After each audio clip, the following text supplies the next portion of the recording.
Welcome to the 2022 Innovation of the Year Award. Since 2016 at University of Guelph, we have been offering awards to our fantastic researchers here at the university on work that they have done to convert ideas to discoveries and discoveries to innovation that are having impact on everyday people's lives. I have the great pleasure of being here today with the recipients of one of our Innovation of the Year awards here in 2022. And it gives me the greatest of pleasure to be here together with Professor Andria Jones-Bitton and Briana Hagen, both fantastic researchers here at the university. Briana did her PhD on the research that is the foundation of this particular innovation, and she was in the team led by Professor Andria Jones-Bitton. Welcome, both of you. Great to have you here this morning to have this chat about the 2022 Innovation of the Year Award. Tell me a little bit about your particular innovation. Its name is really, it's a really cool and memorable name. Andria, over to you. It is In the Know, and it is a mental health literacy training program for Canadian agriculture. And we started to develop this back in 2017 after we realized a need for mental health literacy training and recognizing after a couple of pilot studies that existing programs weren't likely to hit the mark in agriculture. Excellent. And Briana, what was your role in the development of In the Know? Well, I kind of hopped on after Andria had started the process of piloting some other mental health literacy trainings, and when she discovered that those might not be the best fit, I came onto the team, and a large part of my dissertation research was looking at what will work, developing that, evaluating it, and piloting it. Fantastic. This is filling a very specific need and a very serious need that we have in the Canadian agricultural community. Andria, tell me a little bit about the background that got you to this particular project. What was and I know it was a very compelling rationale, what was the compelling rationale to develop In the Know? It started with our interactions with farmers and people who work with farmers, veterinarian, agricultural representatives from industry. And what we were hearing was a lot of people would share how farmers that they interacted with were expressing, high stress or expressing signs that might be indicative of mental illness or actually talking about mental health challenges. And the people on the other side of that conversation didn't feel prepared or adequately equipped to talk about mental health.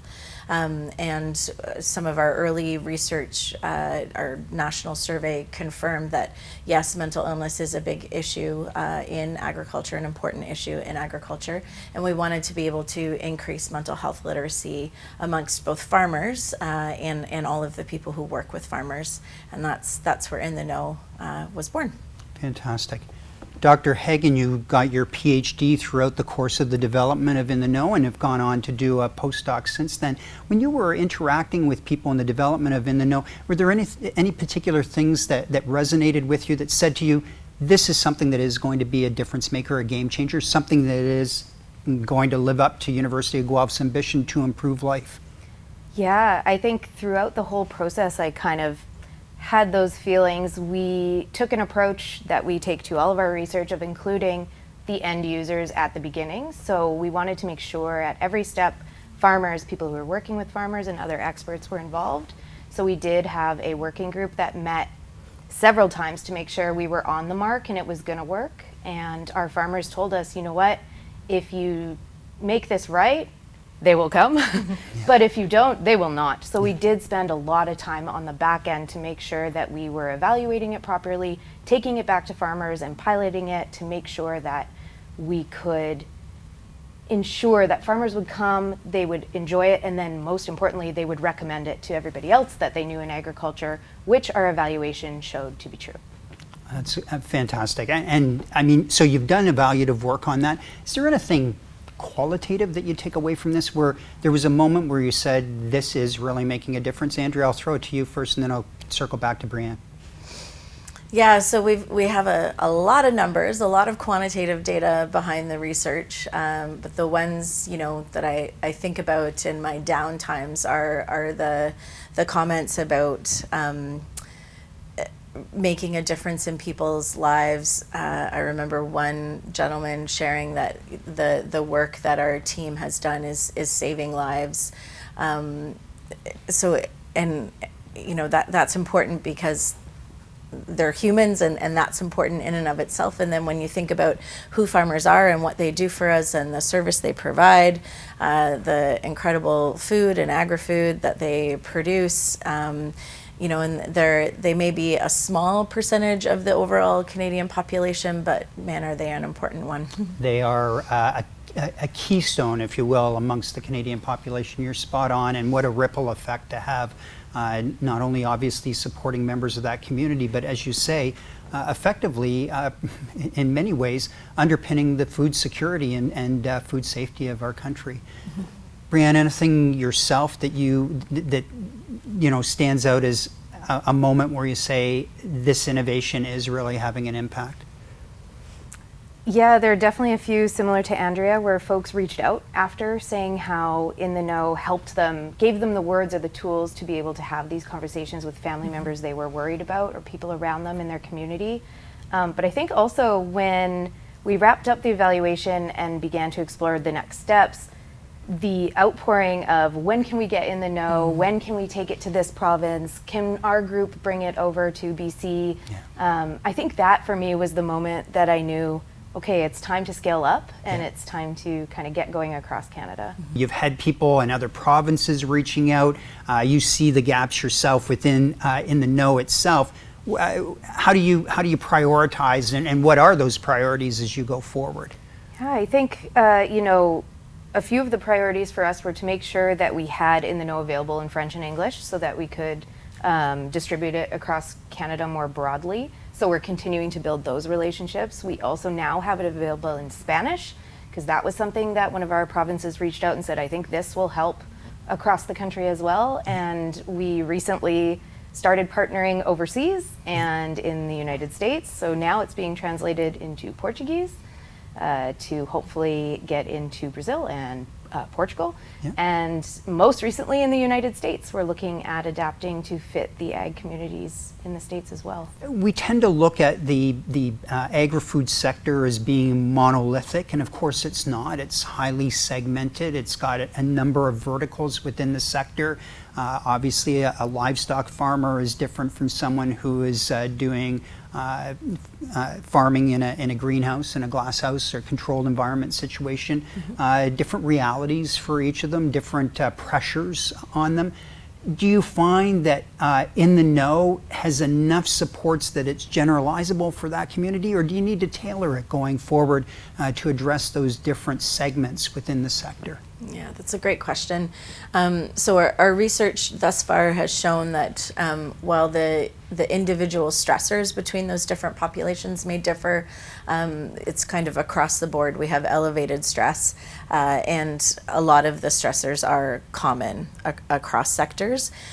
Within the Know, we do have vignettes and case studies that we have a variety of those that can be tailored to the audience. So the trained facilitator, can choose vignettes and stories that are best suited to a particular group. So there is some ability to sort of customize within the program. Oh, that's fantastic.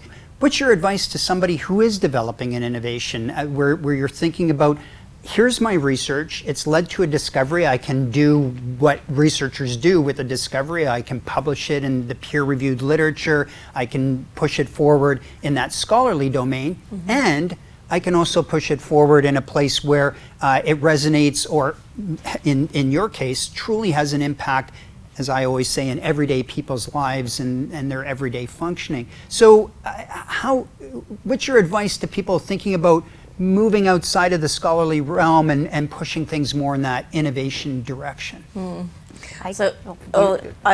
chomping at the bit. I'm giggling because I remember I think it was my very first seminar as a graduate student that I went to, and a PhD student, a senior PhD student, presented their work, and a prof in the room raised his hand to ask a question and then said, "So what?" And I remember the silence that fell and the gasps. And to me, that like I'll never forget that at the end of the day, we need to answer. That's the most important question to answer, is so what. And for us and our team, the so what is the end users, the people that we're doing the research for. And so a big part of our work is bringing them in from day one, so that we know we're addressing that so what question by the end of the day. That's amazing. A great answer, and the bar is high now, Brianne. Well, as a student who is very much engaged then in addressing that so what dimension, what advice would you give to fellow students, fellow postdocs, fellow trainees? I think Andrea asked me that question at my defense, so I think that is an important one. I think another one for me that was a mantra for me was quality over speed, and making sure that we were taking that time on the back end of our innovation and in the know, and making sure that we were engaging with the community, making sure they were involved at every step beginning through to now. They're still involved, over getting something together really quick because we knew there was a gap that really needed to be filled. I think our program kind of speaks to the fact that you really got to take that time, take the quality, do the evaluation, involve the community over speed. Briana, Andria, really great to see the phenomenal partnership between the two of you, and to learn about the partnership that you've had with the private sector, most notably with our farming community here in Canada. We know that partnership is fundamental to creating strong innovations. What other partnership opportunities are you looking at right now? We have established a great partnership with the Canadian Mental Health Association here in Ontario, and they are the ones delivering In the Know to Ontario residents. So we are starting a pilot study to modify In the Know into 4 one-hour sessions, and we'll evaluate that. And the pilot is actually with University of Guelph students of agriculture, both here at Guelph and at Ridgetown. So that's a new venture that we're exploring. That's absolutely fantastic. And indeed, everything about your innovation is fantastic. The way that it's functioned in partnership, the way that you've reached out and really paid attention. I love the way that you referred to it, to the back end, to making sure that the ultimate end users are going to be the people that benefit from the work that you've done. Your whole thinking around this is just absolutely phenomenal, and clearly a more than worthy recipient of the 2022 Innovation of the Year Award. Dr. Briana Hagen, Professor Andria Jones-Bitton, a true pleasure to have you here today. Congratulations on being recipients of the 2022 Innovation of the Year Award. Congratulations on all the work that you're doing and the impact that it's having. And thank you on behalf of University of Guelph for enabling us to live up to our ambition to improve life. Thank you.